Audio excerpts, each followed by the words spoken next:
Hi folks, Kim Mitchell here. You know, however you choose to get around, your ATV, your snowmobile, your boat, car, if you have a motorcycle, all these things take 100% of your attention and skill to operate safely. Alcohol impairs that, and bad things can happen. So, be smart, okay? You know what I'm going to say next.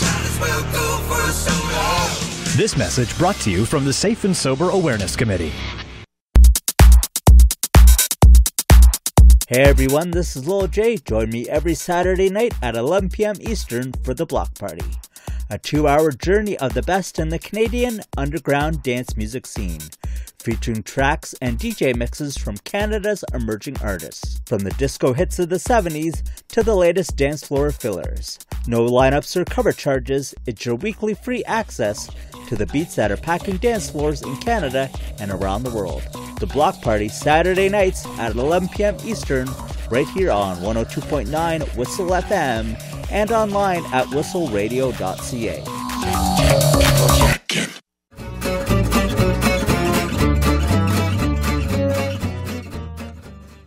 We're back on Fresh Waves. I'm your host, Bren Masson, and we're talking with Arnold Neufeldt-Fast about municipal politics. Now, Arnold, we had touched lightly on transit just before the break, and I'd like to get back to transit. Transit is a very interesting dilemma. Earlier this year, there was a newspaper article, and I hate to quote newspaper articles because most of them these days are not factual, or slanted in a way that makes you think one way or the other. But having said that, I think it was the reporter who actually sat on a specific bus and took the bus across town. And in the course of, I don't know, six hours or something like that, there were 3 people on the bus. And I can see where that's problematic. Yeah. So, it doesn't take a rocket scientist to figure out that that's not a good use of gas and road space, a bus that serves 3 people. Not to mention taxes. That bus, route number 15, which comes right by my house. Perfect.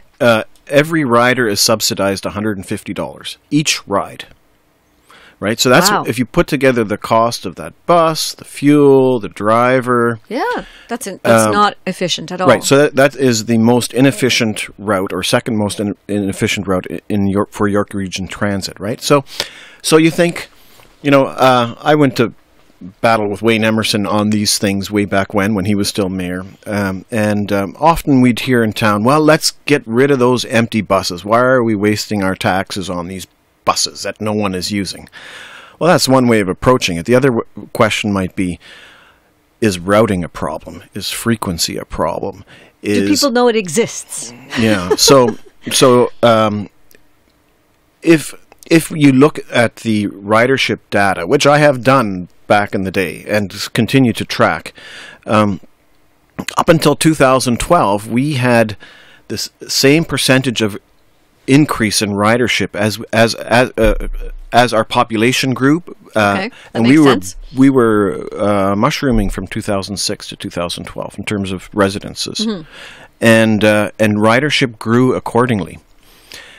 2012, efficiencies were imposed on our community, and ridership either flatlined or even declined. And while our community from 2012 to now, we've grown another. I don't want to say an exact number because I don't have those the facts with me. But we all know how much Stouffville has grown in the last 6 years, right? A lot.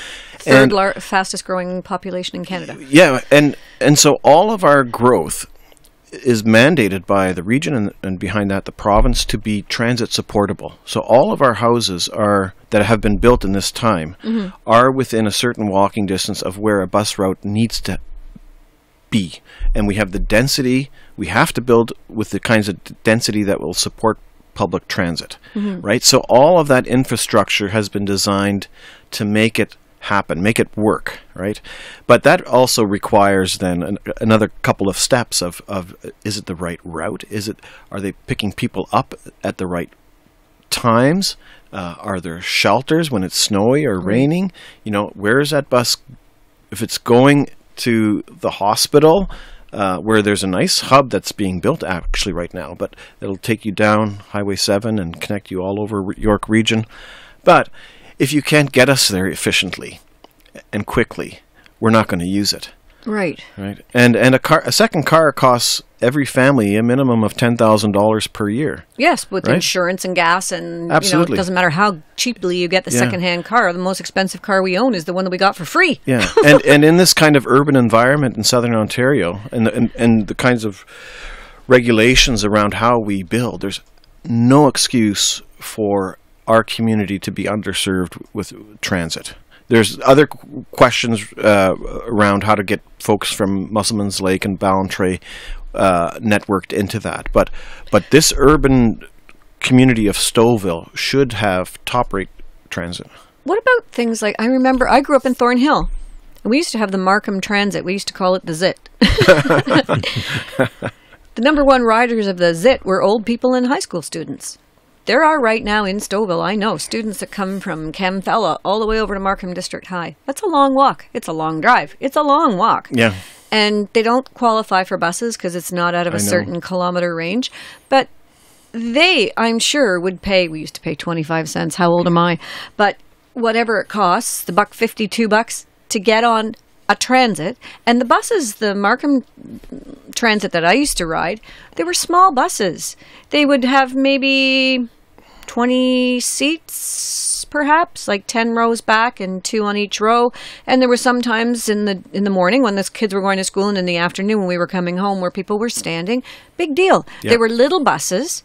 And they just went everywhere. Yeah. You could always get the ZIT from wherever you were and go wherever you needed to go. Yeah. And you would hook on into the GO bus line that went up to Hillcrest Mall, to the nearest mall at the time, and down to Finch, where you could get onto the subway. Yeah. But that was GO buses that went up and down Yonge Street. Yeah. And it worked really well. Yeah. So those are the days when the population was about the same as it is in Stouffville right now. Right, yeah. And that's kind of the area where I have to get to, the Finch subway area. Mm-hmm. And you can do that. Take the number 9 down 9th line, you get to the hospital, take along Highway 7. There's 2 routes that you can take all the way to Bayview, and then you catch the Bayview bus that goes right to Steeles and along Steeles to Finch. Which would be great if you started work at noon. Right. So I did that route, and you could actually pull it off a couple times a week. It's an hour and a half, right?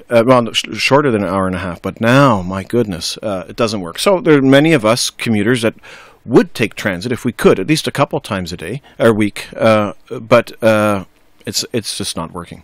So what happened to little buses? I think little buses were such a grand idea. They really did work. Yeah, I don't know. And they got people from point A to point B. I know in Switzerland they have a bus service, but it ties into a taxi service. But the taxi doesn't charge you as much as a normal taxi would. And it's groups of people. You are sitting squished in the back seat with 3 people you don't know. Yeah. So I think YRT is exploring some of those kinds of options for the rural part of our community.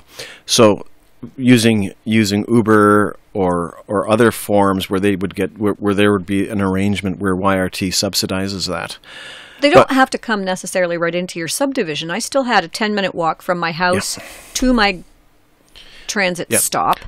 It wasn't like it was coming down my street of 39 houses or something. So you make a very good point. Transit people get some exercise.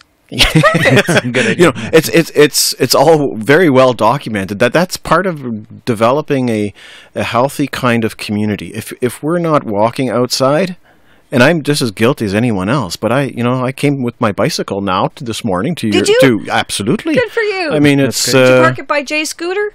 I just bring my scooter right. We've got to build the kind of environment that keeps us healthy. It's nothing about being a bicycle fanatic or what. We're in a when you build for density, you can create a kind of urban environment where people not only have to walk or take their bike, but they want to. They want to go downtown. Because they've been in a car all day. Yeah. And they'd love to get that bit of exercise. Plus, there's nothing more motivating than necessity. Exactly. Right? I have to get to the bus stop. I'm going to ride my bike. Well, sure. Yeah. But then there's no place to leave your bike. That's We're another not point. Bike-friendly. Exactly. My daughter took the bus to school. She's French immersion, and so her high school is in Markham.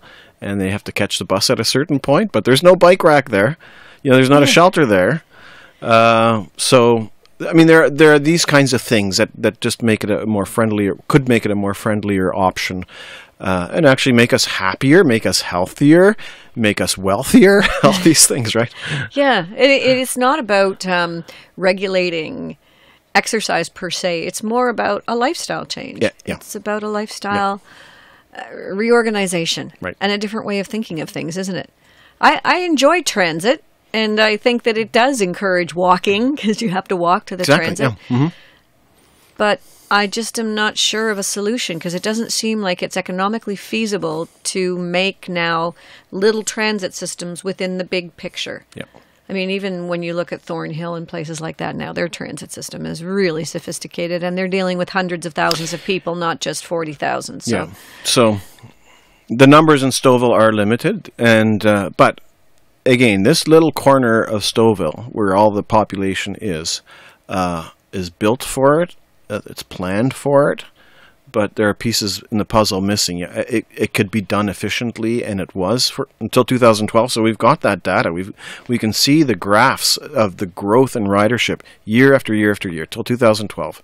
They came into council, and so council cannot veto it.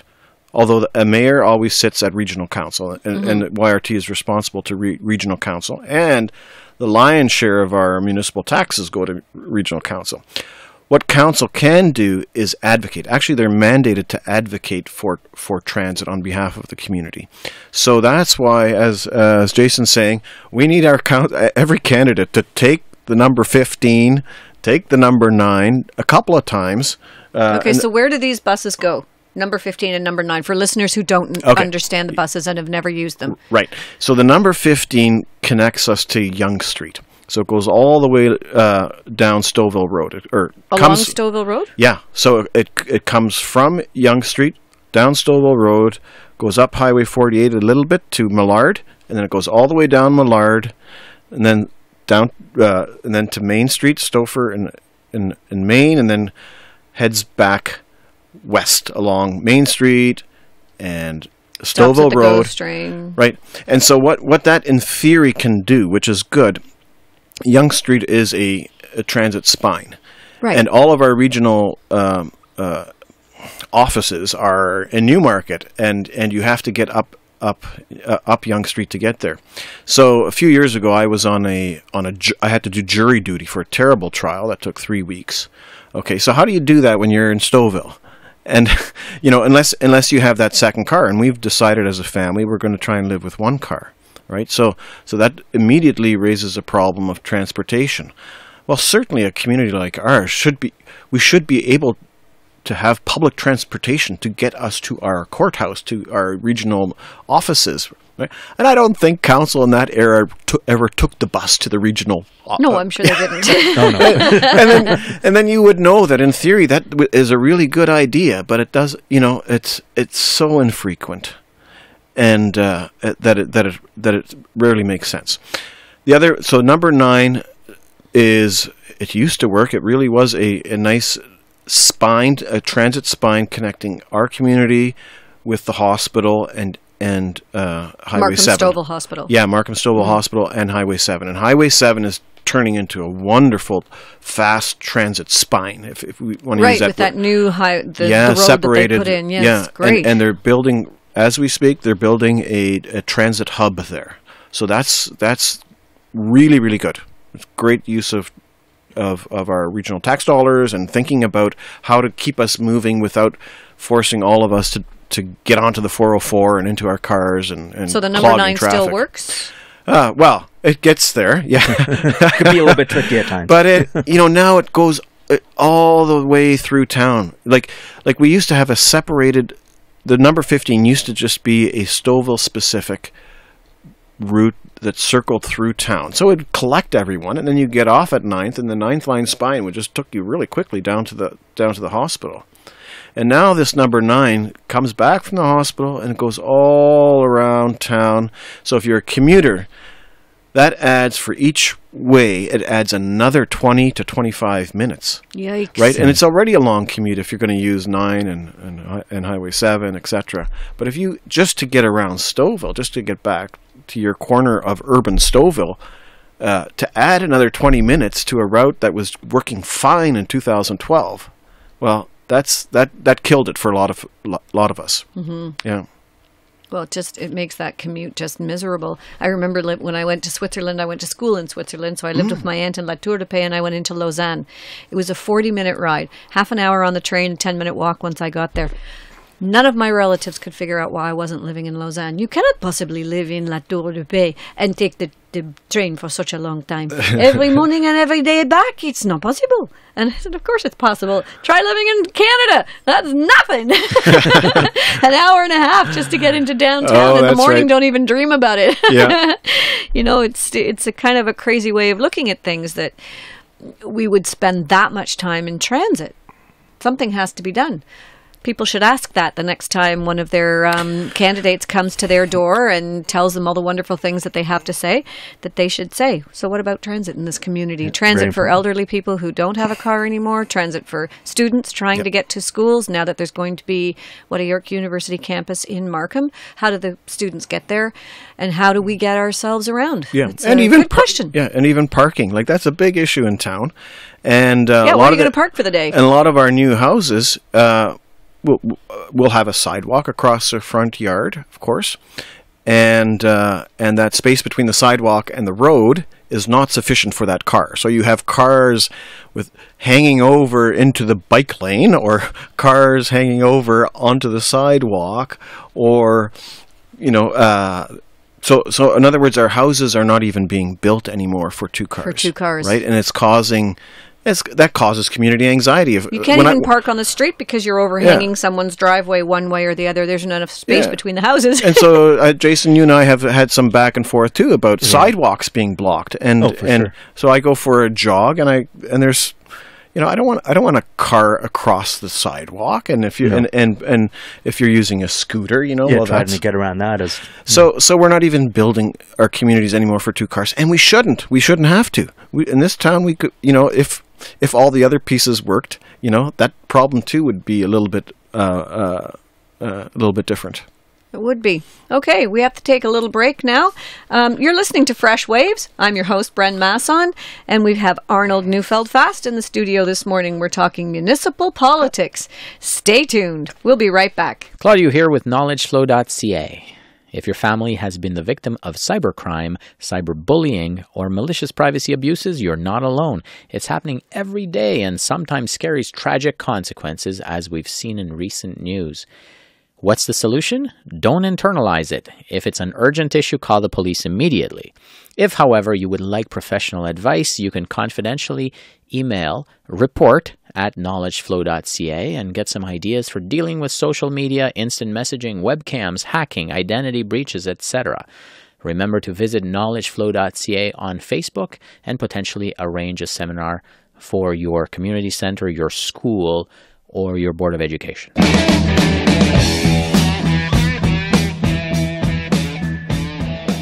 Do you find that mainstream FM radio plays the same classic rock songs over and over, and rarely, with the exception of specialty programs, play backtracks or B-sides from your favorite albums? I hope you can join me, Chuck Roberts, on Friday nights at 9 p.m. for my one-hour show, Classic Backtracks. We'll explore the backtracks or B-sides from classic rock artists from the 60s through the 90s, and play the songs that you don't usually hear on mainstream radio. And hopefully we'll play a hidden gem that brings back some fond musical memories. During my show, I also profile a Canadian rock artist in my Coast to Coast segment, and each week close the program profiling a classic rock artist's contribution to rock music, from bands to solo efforts or collaborations. That's Classic Backtracks on Friday nights at 9 p.m.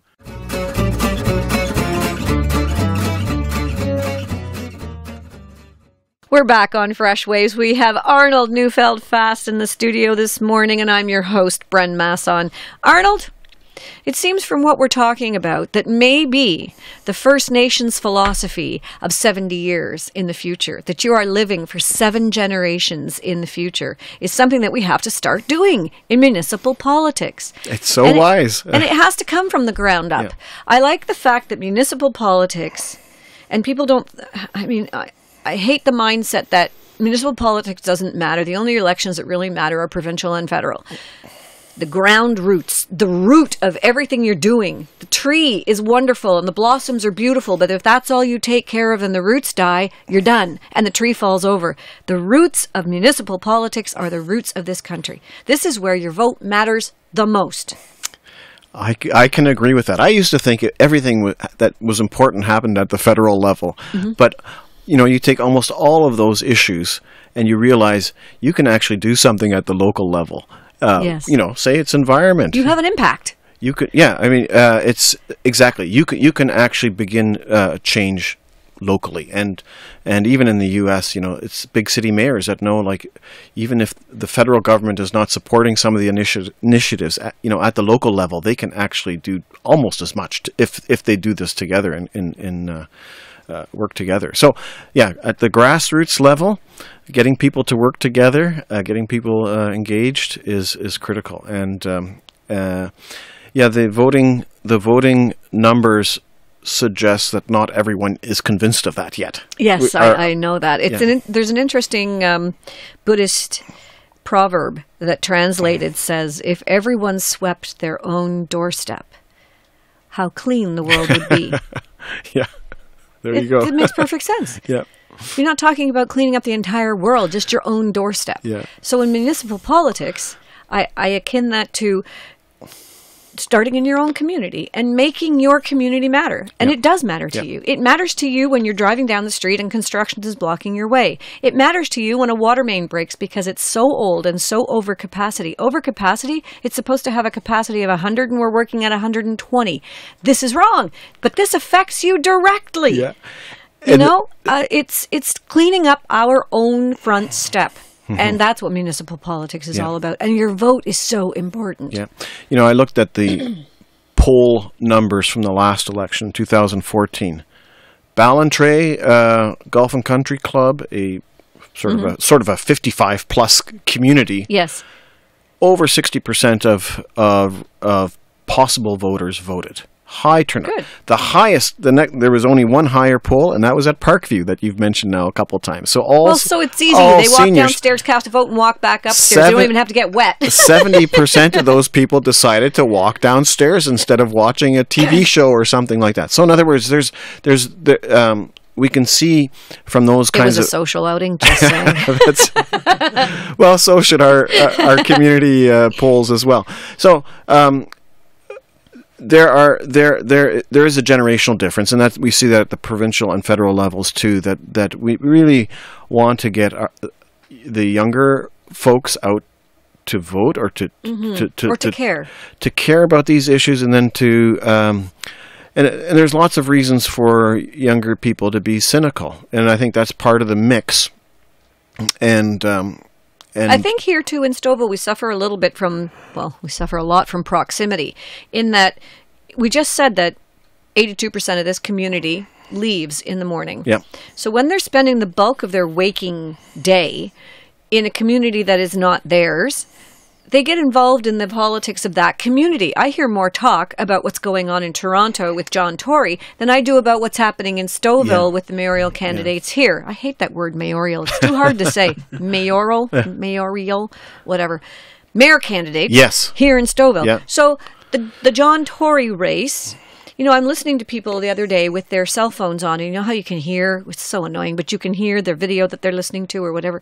And I was at the Fishbone in Stouffville, a restaurant in Stouffville, and a group of people was gathered around a phone listening to one of the candidates running against John Tory. Yeah, Jennifer Keesmaat. That's what they're listening to. Not the speeches from our Meet the Candidates meeting, but the speeches from Toronto. Yeah. But when you look at that table, the demographics at that table definitely represented people who are leaving this community and going downtown. Yeah. So they're concerned about transit downtown. They probably drive down there, but they're going to take the bus over to a meeting, or they're going to take the bus to a lunch date or whatever. So the transit there means something to them. The crime rate there obviously means something to them. All of the issues that they're discussing are pertaining to Toronto and not to our little town of Stouffville. Yeah. Which still has meaning. Yeah, I agree. And, I mean, when I was door knocking in 2014, I was on top of some of the concerns at the door more than I am today, although always asking candidates, what are you hearing at the door? Because those are really precious conversations. Yes, they are. And what I learned at that point was that, which I knew statistically in my head, that half of the people in our town, or at that point almost half the people in our town, have no roots in this community and because our town has doubled since 2006, right? Right. So and that's when I arrived as well. And so that was only, do the math, 8 years after I arrived. I'm getting involved in the community in that way. But it's very clear that right, about half the folks in our town don't have roots here, which is absolutely fine. But the networks, the connections aren't there yet, and they were almost desperate would be too strong a word, but really wishing to get rooted in the town and get connected in different ways. So the candidates going door to door, all of them are doing a wonderful service insofar as they're raising certain issues that they're listening, first of all. And then you get is the key. Then you get these precious stories of people's hopes and fears. They're in a new community, and they're here with gifts. They come with so many wonderful skills and stories, traditions, exactly, that can only enrich our community. So candidates are getting this firsthand in a way that no one else is getting it. And provided that they're listening. Provided that they're listening, right? So you get a sense of their hopes for this community, which is really important to bring back those who do get elected, to bring that back into the agenda for the coming term. But also the fears. And so then, fears or anxieties about, schools and kids and whatever, it is. And that too gives agenda for a term. And they're playing a role of, after they've listened, but people always ask, so what should I be looking out for? Who should I be voting for? Well, okay, that would be a loaded question to ask a candidate. Yes. But to raise certain issues. So the kind of educating that, because not everyone, they come back from work and they just are exhausted. They've got kids, they've got dance lessons and hockey lessons. There's just no time to get involved in the municipal issues, but they're kind of hoping someone is. Exactly. I found it very, you spoke earlier about the concept of people bumping into each other. Yeah. One of my favorite events every year, and Jay knows this, is Canada Day and the fireworks that happen. Yep. And to see that path that goes sort of behind Main Street and across by where the radio station is here and into the park, filled with people. And they're talking to each other and they're saying hello or waving. And it's amazing how many people you have seen before. I am always amazed at how many names I don't know. I'm so bad at names. But that's a nice event.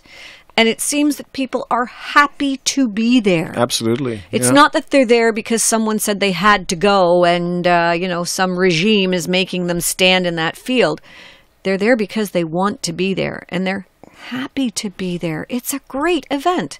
And events like that are so important in our town to get people together and just get them bumping into each other. That's a nice way of putting it. I like that. So what do we do to make more of that? Yeah, that's a big question, isn't it? Well, like you say, what can municipal politics do? And they're making decision after decision about urban design. And it sounds kind of, okay, that's a technical that's above our heads. But urban design that includes everything from density to sidewalks to how street design. And you mentioned something I said in 2014 about the design of 9th and Main Street. Yes. Right. So, and squares. If you're going to build density, squares are important. There are. You can look at some of these historic communities built before before everything was built around the car, right? And they're designed for people to bump into each other, And perfect. And that's a really great strategy for community building. Well, we're going to touch on that. Actually, we're going to talk about it excessively when we come back from our top of the hour break. Jason, we have the news coming up and some weather and a cute little song by the Wiggles. Now, the Wiggles I think are so funny, but this song is so perfect for an election time. It's called Telling the Truth is Cool. You're listening to Fresh Waves on Whistle FM. We have Arnold Neufeldt-Fast in the studio with us this morning, and we'll be back right after this. Stay tuned. Wiggles, huh?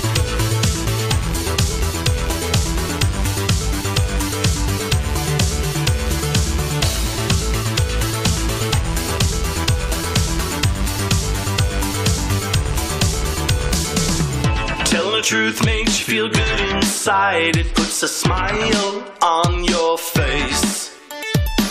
It makes you dance and makes you jump real high, and it could help you win the race. Honesty makes everybody smile. How it's dancing up and down. There's a monkey that was on his back, but now he's jumping out of town. Tell the truth is cool. Tell the truth is cool. Tell the truth is cool. Tell your mama and your daddy and your friends at school. Tell the truth is cool. Tell the truth is nice. Tell the truth is good. Now how we go bottom, that's good advice. Wiggle to the top. Wiggle to the side. How wiggle bottom. Never tells a lie. Wiggle to the top. Wiggle to the side. How wiggle bottom.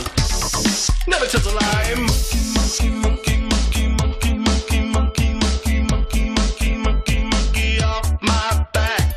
Monkey, monkey, monkey, monkey, monkey, monkey, monkey, monkey, monkey, monkey, monkey, get off my back. Tell the truth is cool. Tell the truth is cool. Tell the truth is cool. Tell your mama and your daddy and your friends at school.